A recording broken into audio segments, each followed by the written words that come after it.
Welcome to Clinical Conversations, a Journal Watch podcast for the week ending March 19th. This is podcast number 79. For links to earlier podcasts, go to podcasts.jwatch.org. I'm Joe Elia. This time, we've got an interview about prostate cancer and how patients' treatment choices are conditioned by the specialists they consult with. News first. You can't escape it. Healthcare reform is everywhere this week, and by the time you listen to this, the vote may already have been taken. If not, you can preview what's in the bill by going to the short form of the House Reconciliation Bill on the Washington Post's website, or the long form at the New York Times's. At least no one will be able to tell you over beers or cocktails that nobody knows what's in the bill. Next, for those of you who host well child visits, there's been a recall of over 1 million high chairs, Graco's Harmony model, because of a tipping hazard. Tell parents to stop using them until they get the free repair kit, which is available online. Next, earlier in the week, the newslines were humming with releases coming out of the American College of Cardiology's winter scientific sessions. The ACCORD study had 2 reports at the conference, one saying that intensive blood pressure control to 120 millimeters of mercury systolic does not lower the rate of cardiovascular events in high-risk diabetes. The other found similarly that adding fenofibrate to a statin regimen also doesn't lower the rate. Patients in both studies were followed on treatment for an average of 5 years. And from the same conference, the Navigator trial also had 2 reports. Among patients with impaired glucose tolerance and high cardiovascular risk, the use of an insulin secretagogue neteglenide didn't reduce the development of diabetes or lower rates of cardiovascular events. A trial of the angiotensin receptor blocker valsartan showed that it modestly lowered the incidence of diabetes, but not cardiovascular events. An editorialist says to steer clear of these 2 drugs for the time being, and instead use lifestyle interventions and metformin. Next, good news for dog bite victims and those exposed to bats.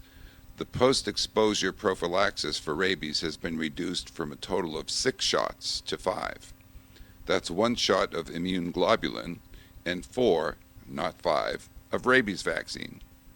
The vaccines haven't changed, but the amount necessary to protect those exposed has been judged to be safe at 4 vaccine doses.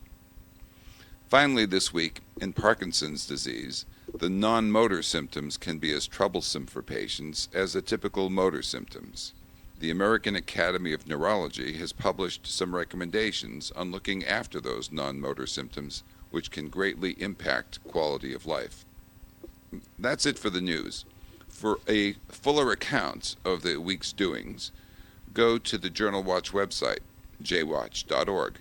Let's go on to this week's interview. You're listening to Clinical Conversations.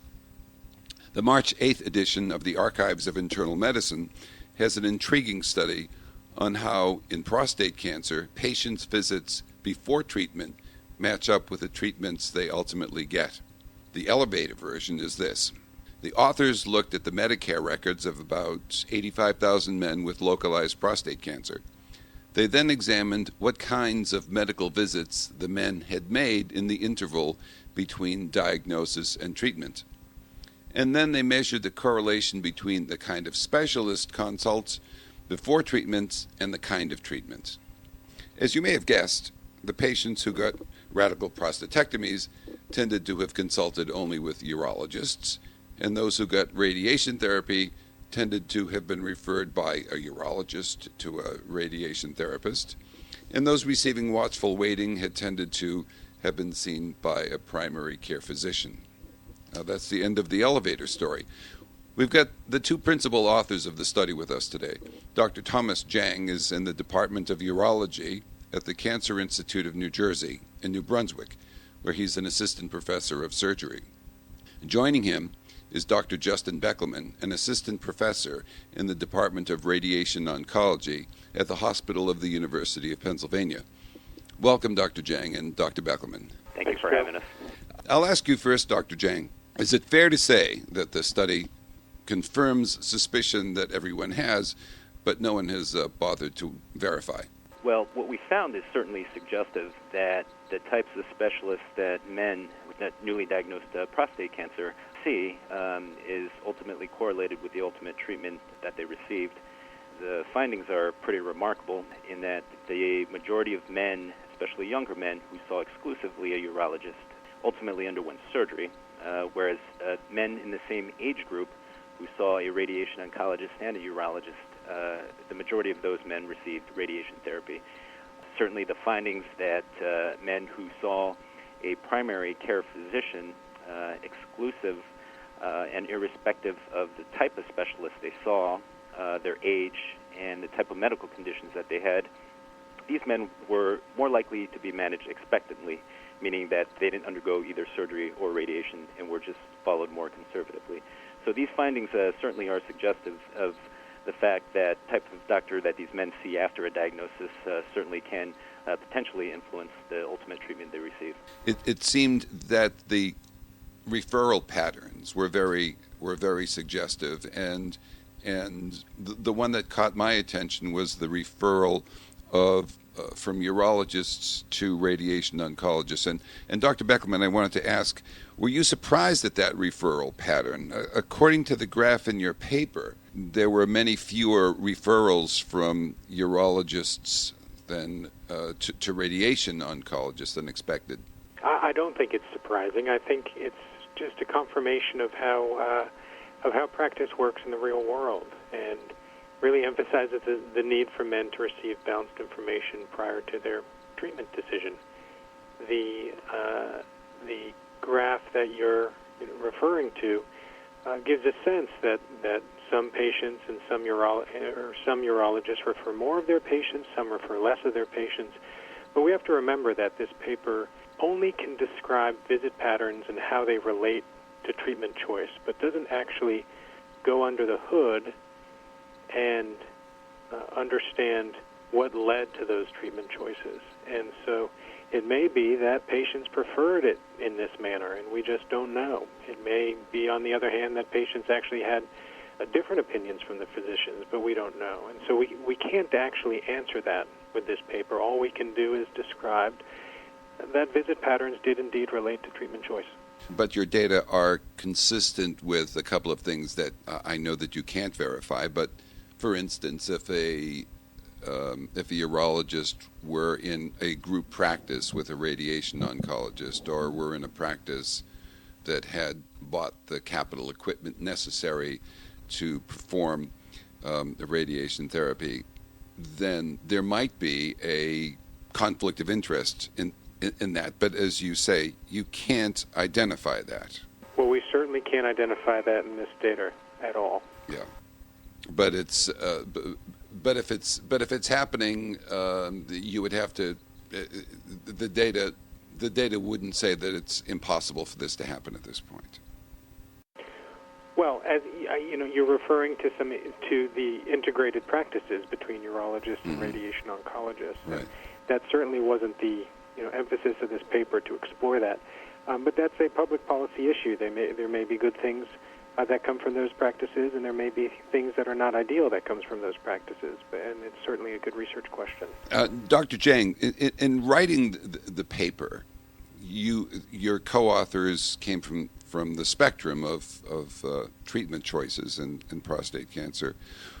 Was there a tension among you as you were trying to interpret the data, or did you somehow manage to get above all that? The specialists that were involved in this paper included urologists, radiation oncologists, and medical oncologists, and health outcomes researchers. And the topic is extremely difficult and confusing to a lot of patients, and certainly with a lot of physicians and their treatment patterns that we're having on the line here. Certainly, we were able to get past that because I think as a group we collectively just wanted to analyze the data and present it as objectively as possible as we could. and just say to the general population, hey, here's the data, and this is what the data shows. Though, just as what Dr. Beckelman was referring to, we're not really able to say this was a cause and effect relationship. The findings are certainly suggested. So I guess the way we kind of wrote the discussion, I think we saw it from the perspective of all specialists involved in the care of prostate cancer patients. So there was no real tension, but it was certainly a very difficult discussion to write. Are you aware of studies underway that would sort out the best treatments for? Sure. Go ahead, Justin. So this is Dr. Beckelman again. The answer to that is yes. There are studies underway, randomized trials that are randomizing between active surveillance and radical prostatectomy, between radical prostatectomy and different types of radiation. Even within radiation, the University of Pennsylvania and Mass General Hospital, along with several different colleagues, are trying to put together a randomized trial to compare proton therapy to IMRT. So there are studies out there. The issue has always been it's difficult to accrue to these studies. It's difficult to get patients to enroll, and it's difficult to get physicians to present the studies as being, the arms of the studies as being equivalent. And so one thing that could come out of this type of research that Dr. Jang and I put forth is a call to physicians and patients to think about research that would push this field forward in terms of providing information to men that could help them make these treatment decisions. It seems that now people at average risk or with a newly discovered prostate cancer are probably going into that, as the editorialist says, that treatment bazaar with not much information other than what they're getting from the people that they're referred to.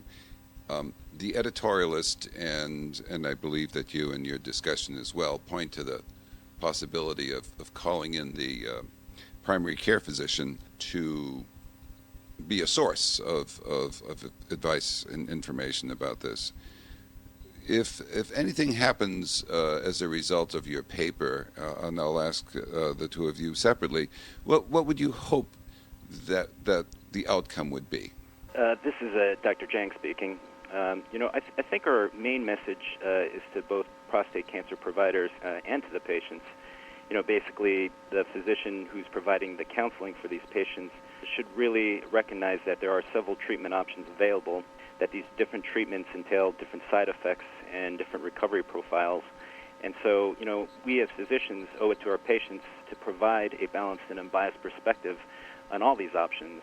Basically, we should tell them, here are your options, these are the side effects, and Dr. Berry, in his editorial, said it best. This is what we know, and we also owe it to our patients to say this is what we don't know. And in terms of patients who are newly diagnosed with prostate cancer, they really should familiarize themselves with all the available options if they don't feel like they're getting an unbiased perspective. And if that's the case, they perhaps should seek a second opinion. Okay. And Dr. Beckelman, what about you? What do you hope will be the legacy of this research? Well, I very much agree with Dr. Jang. The goal here is to raise the old debate about prostate cancer and its treatment, and to discuss in the context of these visit patterns that relate to treatment choice that balanced information is critical. In many ways, this is a call for the radiation oncology and urology societies to get together to provide that, perhaps, for patients. In another way, it goes back to the importance of continuing to do clinical research that benefits not only the patients and physicians potentially who participate in that research, but also, very importantly, patients in the future who will benefit from the results of that research when it's peer-reviewed and published. So that would be the goal from here, is to raise the need for both balanced information and further research. You've chosen a very complicated question to research here, and my hat's off, because you've presented a lot of interesting data that can be seen in many ways, but the data were not available before you stepped into the arena. And I hope that we'll be seeing more from collaborations like yours. Thanks very much, Joe. Thank you very much for your time. Thank you for your time. That's it for this week. You can reach Clinical Conversations at 1-617-440-4374. All earlier podcasts are available at podcasts.jwatch.org. Clinical Conversations executive producer is Adore Yano, and I'm Joe Elia. Join us next time, and thanks for listening.